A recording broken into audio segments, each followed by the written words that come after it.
Whether Republicans retain a majority in the House of Representatives or Democrats take control comes down to a few key races around the nation. Two seats in New Jersey are becoming bellwethers because they're taking place in moderate Republican districts. NewsHour Weekend Special Correspondent Jeff Greenfield explains. It may not look like it, but these quiet neighborhoods are battlegrounds where the Republican Party's total control of the Congress will be won or lost. More than 40% of members of the House of Representatives live in suburban areas, and dozens of Republican districts are at risk. And no state more dramatically demonstrates this than New Jersey, the very symbol of the massive middle-class migration that began after World War II. New Jersey is a deeply blue state. It hasn't voted for a Republican presidential candidate in 30 years, hasn't sent a Republican to the U.S. Senate since 1972. But 5 of New Jersey's 12 House seats are held by Republicans, mostly in the suburbs. And Democrats believe that winning those kinds of districts in New Jersey and across the country is the key to winning back control of the U.S. House of Representatives. 30 miles west of Manhattan lies New Jersey's 11th congressional district. White collar, some blue collar, a lot of commuters into New York, but also people with commutes inside of Morris and Passaic counties, a little Essex as well. That's 46-year-old Assemblyman Jay Weber, the Republican candidate for the district's open House seat. And taxes is the #1 issue on people's minds. He's holding a press conference at a gas station to protest the state's gasoline taxes, a source of perpetual voter anger. He's running to replace the retiring Rodney Frelinghuysen, part of a political dynasty that goes back literally to the birth of the American Republic. Here's his father, Peter, 64 years ago. Has been and I'm sure will continue to be strongly Republican. The family embodied a moderate Republican Party that dominated much of Jersey politics. The party here, though, has moved rightward in recent years, but Assemblyman Weber says ideology is not the key to this race.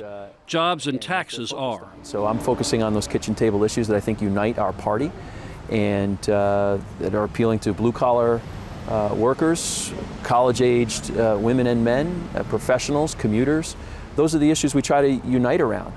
One divisive issue here is the new federal tax law, which has limited deductions for local and state taxes.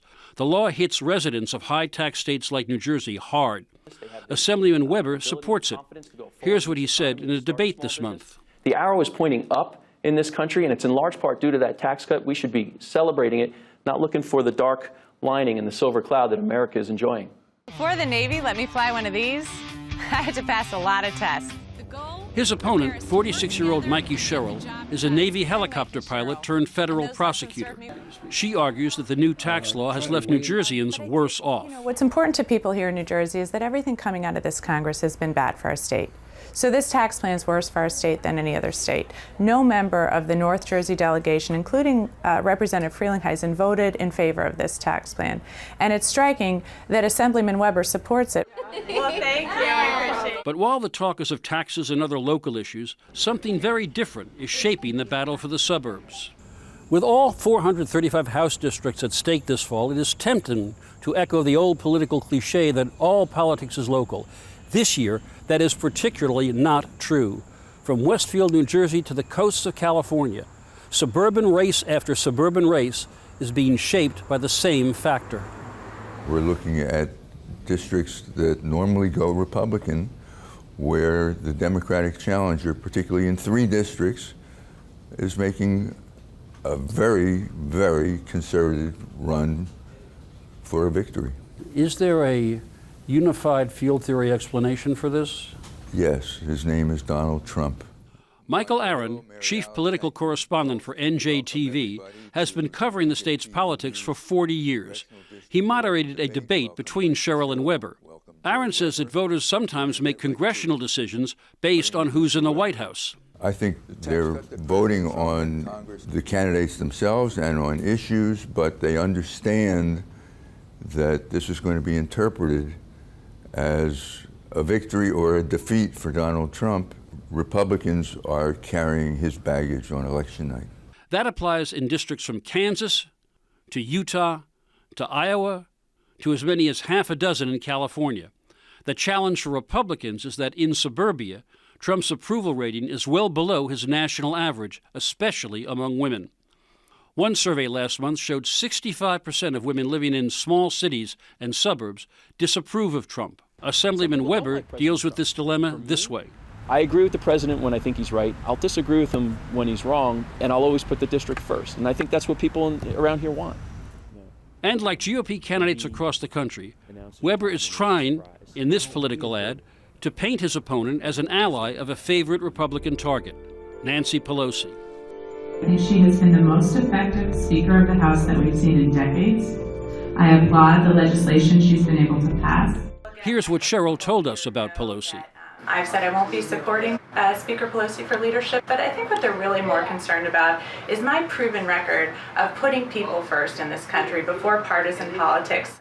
Just to the west and south, Jersey's 7th District offers another stark test of the Trump effect on traditionally Republican turf. 66-year-old Representative Leonard Lance has been a Republican fixture here for more than 40 years, from the county court to the state assembly to the state Senate to 10 years in the U.S. House. He won 2 years ago by 11 points, while Clinton edged out Trump by 1 point. But President Trump's low ratings here pose a clear threat to Lance, who, as a member of the Congressional Problem Solvers Caucus, is clearly in the mode of moderate Republicans past. One of the main themes of the Democrats is we need one of these two houses to hold the president to account. Given his relative unpopularity here, I'm asking is whether that's something you have to deal with and overcome to succeed in November. I think the way forward is through bipartisan cooperation, and whichever party controls the new House, I think it will be by a relatively small margin, smaller than the current Republican margin, and therefore I believe that centrists will have greater influence. He has friends on both sides of the aisle. He voted against the tax bill. He voted against the repeal of the Affordable Care Act. How are you guys doing? We're doing good. How are you? 53-year-old Tom Malinowski has spent his public life on a very different stage from Lance's. He's been immersed in diplomacy in the world of human rights as an advocate and high State Department official under President Obama. He returned to his native New Jersey just a year and a half ago to launch a campaign in which he says that Trump's views now define the Republican Party. There's a blowback against extremism. There's a blowback against the perception that the party of Reagan is now a party that opposes free trade, that opposes immigration, that attacks the Federal Bureau of Investigation, that is dividing this country in ways that middle-of-the-road voters in districts like this aren't comfortable with. As do so many threatened incumbents, Republican Lance argues that Malinowski would be part of an increasingly left-wing Democratic Party. Yes, I believe the Democratic Party is moving far to the left. And in this race in north-central New Jersey, my opponent is extremely liberal on the major issues. And for example, he has not indicated that he would not vote for Nancy Pelosi for Speaker, although many more centrist Democrats have indicated that. Translation, far-left liberal. An ad makes this point with a striking lack of subtlety. I am a lifelong progressive Democrat. Higher taxes, higher health care costs, less freedom. Unlike Mikey Sherrill, Malinowski is non-committal about Nancy Pelosi as Speaker, but he is clear about why this year there's a national imperative to end one-party control of the entire federal government. I've worked with Republicans and Democrats all my life, but where I do become partisan, and this is just from observation of the Congress in the last few years, I argue that the only way to get bipartisanship in the Congress right now is a Democratic majority in the House of Representatives. While Republicans are hoping the fight over Brett Kavanaugh has energized their base in red states, it is much less likely to help GOP candidates like Weber and Lance, where more moderate voters hold the key to success. It's another reason why the political world will be paying close attention to the Garden State on election night. Should these Republican districts flip, it's a powerful clue that the House of Representatives will as well.